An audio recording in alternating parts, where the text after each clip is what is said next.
राजस्थान की तपती रेत पर दूर दूर तक फैली सुनहरी धरती पर एक रहस्य छिपा था, कुलधरा गाँव। वहाँ जहाँ हवाएं भी सदियों पुराने रहस्यों की कहानियां सुनाती थीं।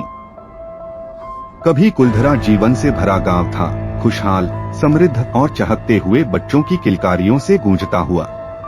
पालीवाल ब्राह्मणों ने यहाँ अपनी मेहनत से रेगिस्तान को भी हरा भरा बना दिया था। गांव की गलियों में सुबह सुबह मिट्टी की सौंधी खुशबू फैलती थी और चटकती धूप में खेतों की हरियाली चमकती थी। हवेलियों की छतों पर बैठे लोग जिंदगी के गीत गाते थे। लेकिन हर सुंदर कहानी के पीछे छिपा होता है एक दर्दनाक सच। जैसलमेर के दीवान सलीम सिंह की बुरी नजर कुलधरा पर पड़ चुकी थी। दीवान ने गांव की समृद्धि देखकर न सिर्फ कर बढ़ा दिया, बल्कि गांव की एक सुंदर कन्या पर भी अपनी काली नजर डाल दी। उसने धमकी दी, अगर उसकी बात नहीं मानी तो पूरा गांव तबाह कर दिया जाएगा।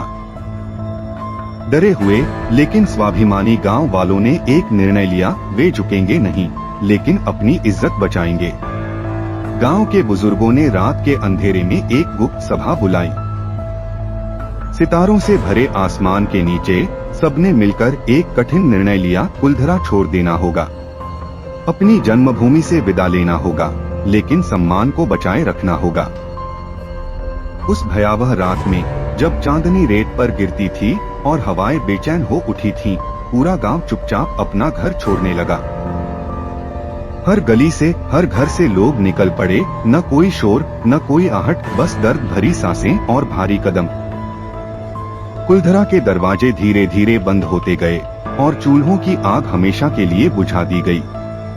हर आंगन वीरान हो गया, हर दीवार गवाह बन गई एक दर्दनाक विदाई की।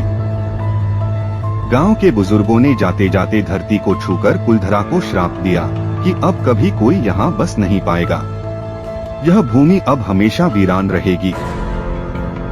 सुबह जब सूरज निकला, कुलधरा एक सुनसान खंडहर बन चुका था। हवाओं में अब न संगीत था, न बच्चों की हंसी, बस एक अनकहा दर्द तैरता था। समय के साथ हवेलियां टूटती गईं, गलियां धंसती गईं, लेकिन कुलधरा का श्राप जिंदा रहा। रातों में आज भी वहां अजीब सी फुसफुसाहटें सुनाई देती हैं। कुछ यात्रियों ने दावा किया कि उन्होंने कदमों की आहटें सुनी हैं, कुछ ने देखा कि अचानक रेत में अनजाने निशान बन जाते हैं।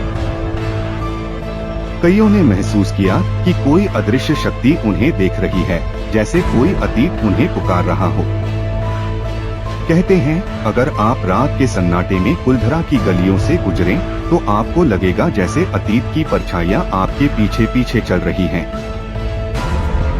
रात के अंधेरे में हवेलियों के खंडहर अपने भीतर अनगिनत कहानियां छिपाए खड़े रहते हैं, दर्द, बलिदान और विद्रोह की कहानियां। कभी कभी एक टूटती दीवार के पीछे से कोई साया झांकता दिखता है, कभी कोई हल्की सी रुलाई हवा के साथ बहती है। कुछ साहसी यात्री जो वहां रात गुजारने की कोशिश करते हैं, अक्सर बिना नींद के डर के साए में वापस लौट आते हैं। कुलधरा अब सिर्फ पत्थरों का ढेर नहीं, बल्कि आत्माओं का घर बन चुका है, उन आत्माओं का जो अपने अधूरे सपनों के साथ वहां अटके हुए हैं। गांव की टूटी फूटी गलियों में आज भी उम्मीद की एक हल्की सी रोशनी झलकती है, जैसे हर खंडहर के भीतर एक अधूरी दास्तान अब भी धड़क रही हो। जब हवाएं रेत के कणों को उठाकर आसमान में घुमाती हैं, तो ऐसा लगता है जैसे कुलधरा खुद अपनी कहानी दोहरा रहा हो। सूरज की अंतिम किरणों के साथ कुलधरा सोने से पहले एक आखिरी बार सिसकता है, अपनी खोई हुई जिंदगी को याद करते हुए। हर पत्थर, हर दीवार, हर टूटी सीढ़ी आज भी उस आखिरी रात की गवाह बनी हुई है, जब पूरा गांव अपनी मिट्टी को अलविदा कह गया था। कुलधरा हमें याद दिलाता है कि सच्चा सम्मान कभी कुर्बान नहीं होता, चाहे उसकी कीमत कितनी भी दर्दनाक क्यों न हो। और जब भी कोई उस वीरान गांव की सरहद पर खड़ा होता है, कुलधरा की हवाएं उसके कानों में धीरे से फुसफुसाती हैं, हमने कभी हार नहीं मानी। अगर आप भी ऐसी ही अनसुनी, अद्भुत कहानियां सुनना चाहते हैं, तो हमारे चैनल को सब्सक्राइब करना न भूलें।